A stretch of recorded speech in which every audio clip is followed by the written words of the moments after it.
बहुत समय पहले एक सुंदर सा गांव था। नाम था नीलकुंड। ये गांव पहाड़ों के बीच था। चारों तरफ पेड़, फूल और हरियाली थी। यहाँ के लोग बहुत सीधे साधे थे। हर रोज खेत में काम करते, मंदिर में पूजा करते और शाम को अलाव के पास बैठते। लेकिन इस गांव में एक अजीब बात थी। हर रात को कुछ आवाजें आती थीं, जैसे कोई चल रहा हो, जैसे कोई धीरे धीरे सांस ले रहा हो। कभी कभी कोई परछाई सी भी दिखती। लोग सोचते शायद जानवर होंगे, लेकिन जानवरों के पैर ऐसे नहीं चलते थे। गांव के बुजुर्ग बाबा हरिदास कहते थे, हम इंसान इस धरती पे अकेले नहीं हैं। हमारे साथ और भी जीव हैं जो दिखाई नहीं देते। लोग उनकी बातों पर हंसते कहते, बाबा तो बूढ़े हो गए हैं, अब कहानियां बनाते हैं। गांव में 3 अच्छे दोस्त थे, अर्जुन, मीरा और रज्जो। तीनों को रहस्य बहुत पसंद थे। वो हर अजीब चीज की जांच करते। एक दिन वो तीनों बाबा हरिदास से मिलने गए। अर्जुन ने पूछा, बाबा वो दूसरी दुनिया वाली बात सच है? बाबा बोले, सच है बेटा, बस लोगों ने देखना बंद कर दिया है। अगर तुम देखना चाहो तो तुम्हें नील गुफा में जाना होगा। नील गुफा गांव के पास एक पुरानी गुफा थी। वहां कोई नहीं जाता था। लोग कहते थे जो वहां गया वो बदल कर लौटा। तीनों दोस्त बहुत साहसी थे। अगली सुबह सूरज उगने से पहले ही वो गुफा की ओर निकल पड़े। गुफा अंधेरी थी, ठंडी, और चुपचाप अंदर जाते ही एक नीली रोशनी चमकने लगी। दीवारों पर अजीब चित्र बने थे। 3 आंखों वाले जीव, उड़ते हुए लोग और बिना मुंह वाले चेहरे। मीरा बोली, ये तो इंसान नहीं लगते।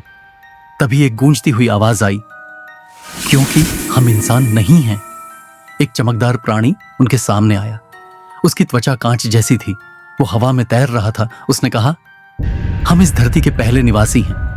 जब इंसान नहीं थे, हम थे। अर्जुन डरते हुए बोला, तुम क्या चाहते हो? वो प्राणी बोला, हम भूल गए हैं, इसलिए याद दिलाने आए हैं। तुम्हें दिखाना है कि इंसान अकेले नहीं है। फिर अचानक जमीन हिलने लगी। गुफा का फर्श टूटा और तीनों एक गहरे कुएं में गिर गए। जब आंखें खुलीं तो वो एक दूसरी दुनिया में थे। आसमान बैंगनी था, पेड़ उल्टे उग रहे थे, धरती हवा में तैर रही थी और आसमान में एक बहुत बड़ी नीली आंख थी। रज्जो बोला, ये सपना है क्या? मीरा बोली, नहीं, ये कोई दूसरी दुनिया है। फिर वो नीली आंख बोली, ये हमारी दुनिया है। यहाँ भावनाओं से रास्ते बनते हैं और डर से दरवाजे खुलते हैं। तीनों आगे बढ़े। हर रास्ता अलग रंग का था। एक रास्ता हरे डर का, एक नीले सपनों का, एक काले सन्नाटे का। उन्होंने नीले रास्ते को चुना। वहां उन्हें एक दर्पण दिखा। उस दर्पण में उन्होंने देखा उनका खुद का गांव।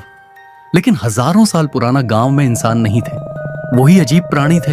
वो लोग खेती कर रहे थे, घर बना रहे थे, पूजा कर रहे थे। मीरा बोली, मतलब ये प्राणी पहले इंसान जैसे रहते थे? नीली आंख बोली, हाँ, हम पहले थे, तुम बाद में आए, लेकिन हम अब भी यही हैं, बस दिखते नहीं। फिर एक किताब सामने आई।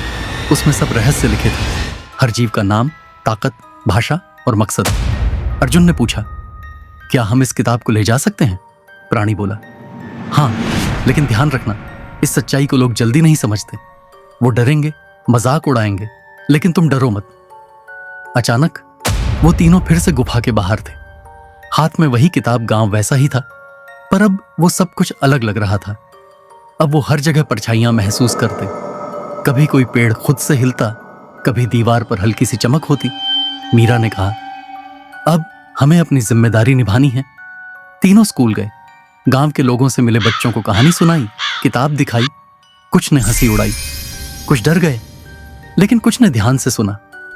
फिर एक दिन गांव के एक और बच्चे को वही गुफा दिखी। वो भी अंदर गया और कहानी दोबारा शुरू हुई। धीरे धीरे नीलकुंड बदलने लगा।